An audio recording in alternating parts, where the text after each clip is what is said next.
Hello and welcome to another reading from the book That I May Know Him, a daily devotional.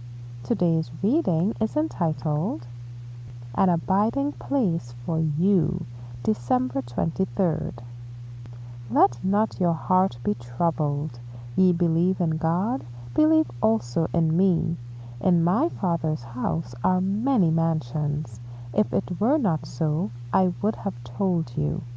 I go to prepare a place for you, and if I go and prepare a place for you, I will come again and receive you unto myself, that where I am, there ye may be also.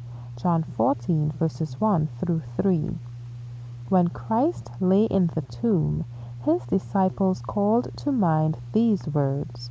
They pondered over them and wept because they could not fathom the meaning of them.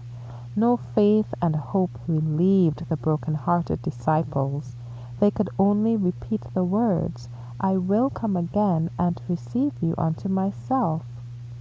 Mansions are prepared for all who have subjected themselves in obedience to the divine law, and in order that the human family might have no excuses because of Satan's temptations, Christ became one with them.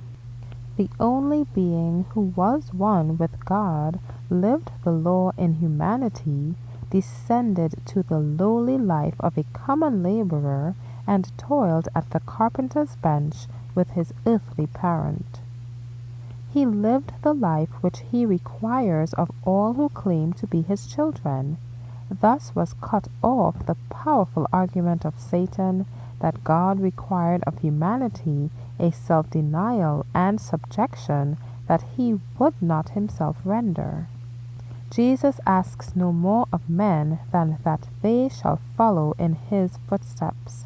He was the majesty of heaven, the King of glory, but for our sakes he became poor, that we through his poverty might be made rich. Almost his last words to us are, Let not your heart be troubled. Ye believe in God, believe also in me. In the place of being sorrowful, your hearts troubled, you should rejoice.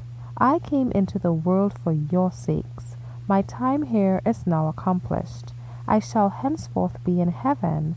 For your sakes I have been an interested worker in the world. In the future I shall be engaged just as devotedly in a more important work in your behalf. I came into the world to redeem you.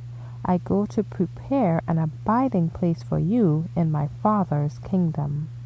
What a comfort these words should be to us.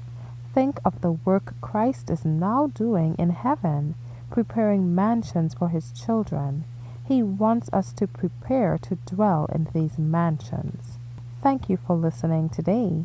Be sure to come back tomorrow to listen to another reading from the book That I May Know Him. Be encouraged.